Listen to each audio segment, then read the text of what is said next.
Hello everyone. मैंने आज तक जितने भी वीडियोस यूट्यूब पे बनाए हैं वो सब 72nd बीपीएससी को टारगेट करते हुए थे। लेकिन मुझे लगता है कि 71st बीपीएससी में चूंकि सिर्फ 30 दिन बचे हैं, इफेक्टिव 30 दिन, तो इसका कुछ स्ट्रैटेजी तो डिस्कस होना चाहिए। 71st बीपीएससी मीन्स मैं भी दे रही हूँ, 70th दिया, क्वालिफाई भी किया, तो मुझे लगता है एक बेसिक स्ट्रैटेजी मैं शेयर कर सकती हूँ। और अगर आप 71st बीपीएससी मेंस दे रहे हो और आपको लग रहा है कि आपने जितना पढ़ा है उसको लेके आप कॉन्फिडेंट नहीं हो, तो प्लीज एक बार ये वीडियो जरूर देखें। अगर हम 22 मार्च से भी स्टार्ट करते हैं तो हमारे पास इफेक्टिव 30 डेज है। और इस टाइम पे अगर स्ट्रैटेजी गलत इस्तेमाल हुई तो पूरा मेहनत वेस्ट जाएगा। तो इसीलिए मेरा कोर लाइन रहेगा कि रिवीजन ज्यादा करना है, नई चीजें नहीं पढ़नी है एक्सेप्ट करंट अफेयर्स। पीवाईक्यूज पूरा फोकस करके देखना है और टेस्ट नॉन निगोशिएबल है। तो अब हम लोग एक बेसिक डेली शेड्यूल की बात कर लेते हैं। मैं खुद तो उसको फॉलो नहीं कर पाऊंगी क्योंकि मुझे 9 to 5 ऑफिस भी करना होता है, बट मैं आप लोगों के लिए ये सजेशन दे रही हूँ क्योंकि लास्ट ईयर मैंने इसी को फॉलो किया और समहाउ ये इफेक्टिव रहा। मेरे मेंस में जो भी मार्क्स आए हैं वो इसी रीजन से हैं। देखा जाए तो हम दिन को 5 सेशंस में डिवाइड कर सकते हैं। अगर आप सुबह 7 बजे से स्टार्ट करो तो 7 से 10 एक सेशन, 10:30 से 1 दूसरा, 2 से 4 तीसरा, 4:30 से 6:30 चौथा और 8 से 9:30 पांचवा। अगर हम ये 5 सेशन इफेक्टिवली पढ़ लें, अगर आप चाहो तो थोड़ा टाइम ऊपर नीचे कर सकते हो अपने अकॉर्डिंग, लेकिन ये 5 सेशन अगर पढ़ लें तो हमारा दिन पूरा होता है और हम मेंस के लिए बहुत ज्यादा पढ़ाई कर सकते हैं इस बीच। सबसे पहले start your day with GS revision.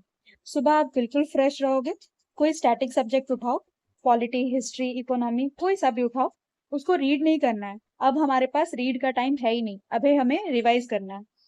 Her topic को पढ़ो और पढ़ते हुए उनके नोट्स बना लो, 3-4 कंप्रेस्ड पॉइंट्स में। वही आपको मेंस में आंसर में लिखना है। तो आप ऐसे नोट्स बनाओ जो आप एग्जैक्ट एग्जाम में लिख सको।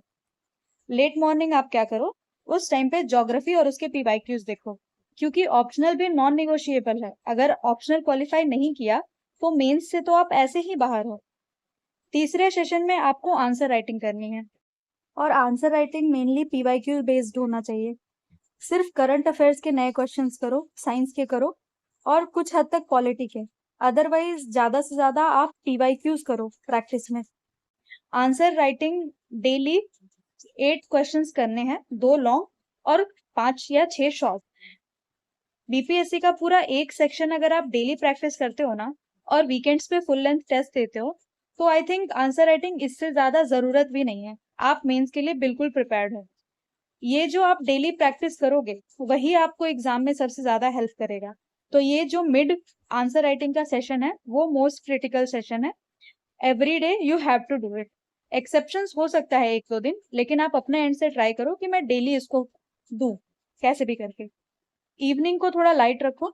इवनिंग वाले सेशन में डू करंट अफेयर्स, कुछ बिहार स्पेसिफिक एग्जाम्पल्स, डेटा, ये सब इकट्ठे करने हैं तो करो। करंट अफेयर्स में कोई नया रिपोर्ट आया हो, कोई स्कीम है जो आपके आंसर को इनहेंस कर सकती है, वो आप इवनिंग सेशन में रहो। तो इवनिंग सेशन का फिक्स हुआ current affairs and value addition. रात में रात में बस आपको कुछ एमसीक्यूज करने हैं ऑप्शनल के, और एक गलत आंसर की नोटबुक बनाओ। जो आपने आंसर राइटिंग करी है उसका रिव्यूज भी तो करना है। आप एक मॉडल आंसर अपने आंसर शीट में ही साइड में आप प्रिपेयर करो कि मैं ये पॉइंट्स भी लिख सकता था। आपको वो बहुत हेल्प करेगा। मैंने भी अपने आंसर शीट्स को वैसे ही प्रिपेयर किया है।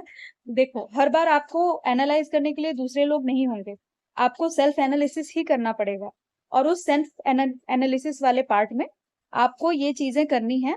अपने नोटबुक में अपने एक मॉडल आंसर को प्रिपेयर करना है और वो आपको एग्जाम डे के लिए रेडी बनाएगा।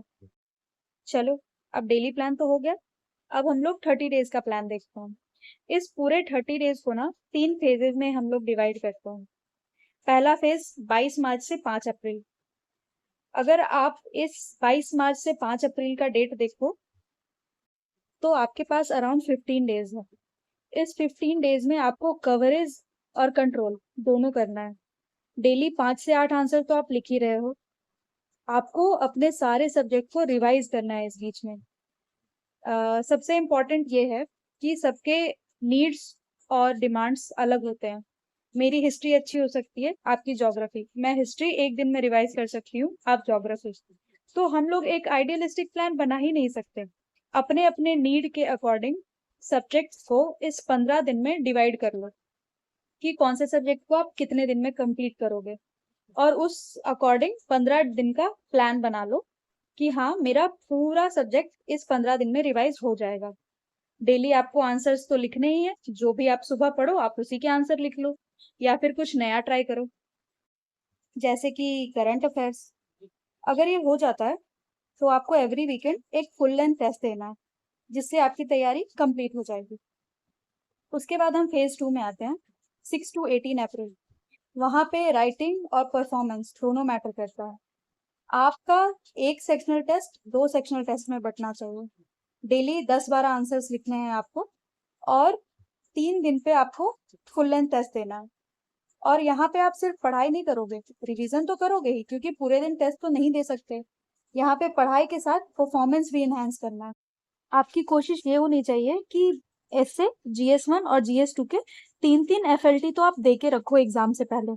अगर उतना कर लिया तो वो मोर देन इनफ है।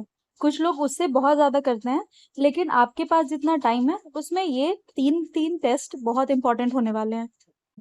तो ये हमारा सेकेंड फेज का काम रहेगा। और जो लास्ट फेज है 19 अप्रैल से 24 अप्रैल वाला, वहां पे आप बिल्कुल रिवाइज करो। कोई टेस्ट नहीं देना है, कोई नया सोर्स फॉलो नहीं करना है। जो भी टेस्ट आपने दिया है उनकी गलतियां देखो। आपने शायद अमन सर का ग्रुप देखा होगा, वो अप्रैल में फुल लेंथ टेस्ट स्टार्ट करने वाले हैं। आई विल सीरियसली रिकमेंड कि आप वो टेस्ट जरूर दो, क्योंकि 17th BPSC में मैंने सिर्फ और सिर्फ वही टेस्ट दिए, और देखो मेरा एग्जाम क्वालिफाई हुआ, मैं इंटरव्यू स्टेज तक पहुंची। दैट्स वाई उनके टेस्ट की क्वालिटीज अच्छी होती है। वो चेक तो नहीं करेंगे, आपको सेल्फ एनालिसिस ही करना होगा, और कुछ एक कॉपीज मैं चेक कर दूंगी। बट आप लिखो, आप वो टेस्ट जरूर दो। उनके टेस्ट बिल्कुल एग्जाम रेलेवेंट होते हैं, और वो आपको बहुत अच्छा कॉन्फिडेंस भी देगा। वैसे सॉरी, मिस्टेकनली मैंने बोला कि सर अप्रैल से टेस्ट स्टार्ट कर रहे हैं, बट वो 21 मार्च से ही कर रहे हैं, और उनका पहला टेस्ट ऐसे का है। आई थिंक ऐसे में आप प्रिपेयर्ड होंगे, ऐसे की स्ट्रैटेजी भी मैंने डाल ही दी है। तो आप ऐसे वाला टेस्ट 21 या 22 मार्च को जरूर दो। और उनका मेन जो GS का टेस्ट स्टार्ट हो रहा है वो 28 मार्च से है, तो please continue with those test. Finally, mistakes to avoid, last month में नया बुक नहीं करना है, टेस्ट बिल्कुल भी स्किप नहीं करना है, आंसर राइटिंग ज्यादा से ज्यादा करना है। ये 3 चीज ही आपको सिलेक्शन दिलवाएगी। फाइनली मैं ये कहूंगी कि BPSC मीन्स नॉलेज का एग्जाम नहीं है, प्रेजेंटेशन का एग्जाम है। अगर आपको सब कुछ आता है ना, और आप उसको थोड़ा सही तरीके से दिखा रहे हो, तो रिजल्ट बदल सकता है। 30 दिन बहुत होते हैं, इसीलिए आप ये प्लान फॉलो करो। अगर आपको इसमें कुछ मॉडिफिकेशंस भी करने हैं तो आप करो। और हाँ, मैं डेली आंसर पे इसलिए फोकस करती हूँ, क्योंकि अगर आप डेली कुछ लिखते हो, अगर आपने 3 से 4 बार किसी चीज को लिखा है, तो एक मसल मेमोरी बन जाती है। और रेपिटेटिव कोई चीज लिखने से ना आप एग्जाम में बिल्कुल वैसा ही लिख के आओगे। Same happened with me, that's why I am giving you my personal example. बाकी आपको कुछ और भी चाहिए होगा, कुछ एक्स्ट्रा सजेशंस, तो प्लीज कमेंट करें, मैं बिल्कुल रिप्लाई करूंगी, और कोशिश करूंगी कि मेरा नेक्स्ट वीडियो उसी पे बेस्ड हो। Thank you and bye.